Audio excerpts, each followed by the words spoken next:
Okay, so we are going to define this whole workshop in this aspect of three main categories. We are looking at the body language. We will decide whether the greeting is a friendly or a hyper greeting. We will focus also on nervous dogs that are wary of strangers, unsure of people coming into their territories. And certainly we will cover the aggressive breeds, which are not breeds, aggressive dogs, which generally have a tendency to shove away or push back anybody who enters their territory, which could be their home or it could be their personal spaces on walks. Now, the question though here is, whose body language are we talking about? Dog training, to be honest, is very rarely about the dog. 90% of the work has to be done by us humans. 10% is work done by the dog. But first things first, we have to understand our dog's body language. But it's absolutely essential for us to look at our dogs and say, what is my dog trying to tell me? Is my dog being super friendly? Is my dog being submissive? Is my dog being fearful, anxious, unsure, or wary? Very, very rarely do we look at one body part of a dog and guess what the dog is feeling. So what were those body parts that we had to focus on? We need to focus on the dog's mouth. We need to look at the eyes, the ears, the shoulders, and the tail. All these 3-5 body parts together to understand what our dog is trying to tell us. We're going to have those 3 different ways in how dogs will greet a visitor. So we will tackle the first one. Friendly dogs, hyper dogs, dogs that are super excited to meet people. The dog might also want to jump up and greet people.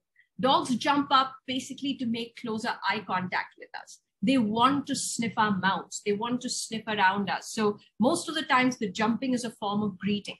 How do you teach your dogs the right way to greet?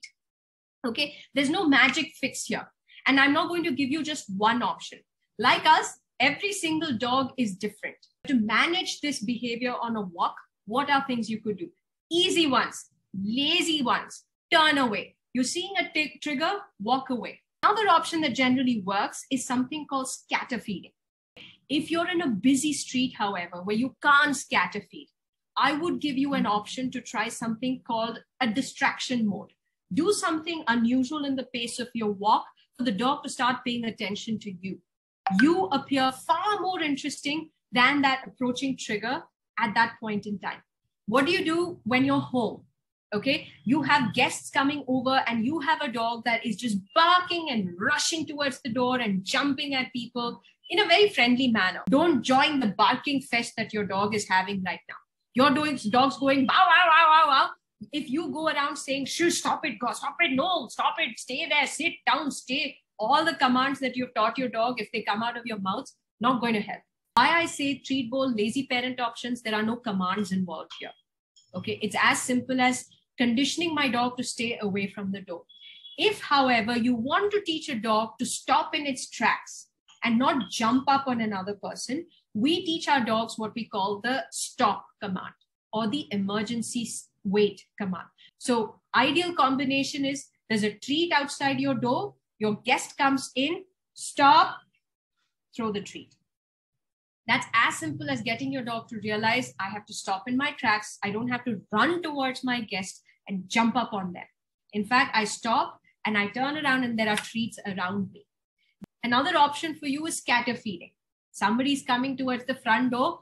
One of you is at the front door, another person is with the dog elsewhere. You can continue scatter feeding treats in your house. Get your dog to focus on the treats. You could just play a game of tug.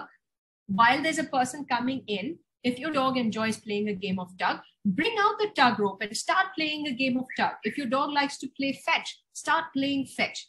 But be the distraction that your dog needs. Make yourselves far more interesting than having a visitor come into the house. And continue playing with these dogs for at least a couple of minutes after the guest has come into the house. Okay? At this point, you must tell the guests, please don't talk to my dog. Don't touch my dog. Don't call my dog. None of it. I am managing my dog. You walk into the house and sit down like there is no dog around here. 2 minutes, 3 minutes into the game, your dog is going to be excited but tired. Then you can have your dog come and say hello to the guests.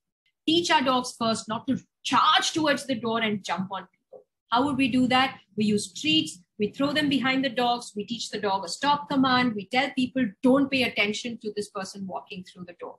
The second thing we do is we scatter feed. We could play scatter feeding with our dogs. Like I said, on the walks, you have a few treats in your hand. You start throwing them on the floor. Your dog's running, chasing, eating those treats everywhere. Play a game of tug, play a game of fetch, whatever it is your dog likes to play. Do that for a few minutes after a guest has come home. This entire time, please don't yell at the dog. Don't pull the dog away. Don't restrain your dogs. You're only going to increase their emotions. Sometimes there are guests who don't like dogs or they are afraid of dogs. So, and eventually the dogs are trained like, oh, the guest is coming. So they get very excited to it. So how to handle this kind? I agree. I'll tell you, I think I mentioned that even in the AMA, I was notorious to tell a few people in my family and friend circle, please don't come home. I'm actually training my dogs right now. And it was really because I didn't want them to come and sort of push my dogs further back in the training process. Once such guest comes in, you are going to regress in your trainings. So I would say, if possible, disallow them from coming into your homes. You could absolutely go visit them, but I would say let's not bring them into our homes until we've trained the dogs.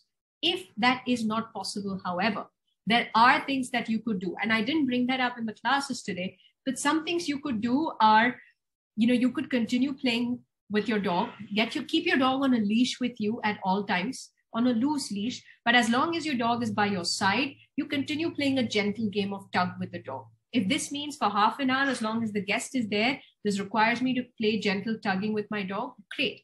My dog is, after all, a physical being. It will get tired. It will fall asleep. That's when you calm. Now, the guest can stay around for many, many hours after the dog's gotten calm. Not an issue. It's always the first half hour, 45 minutes, where you have to manage your dog's excitement levels. So you could continue playing. You could teach your dog to, be very comfortable in a pen.